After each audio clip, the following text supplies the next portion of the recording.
إنما جزاء الذين يحاربون الله ورسوله ويسعون في الأرض فسادا أن يقتلوا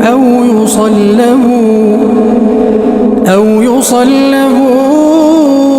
أو تقطع أيديهم وأرجلهم من خلاف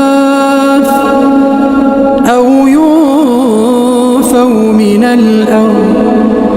ذلك لهم خزي في الدنيا ولهم في الآخرة عذاب عظيم إلا الذين تابوا من قبل أن تقدروا عليهم فاعلموا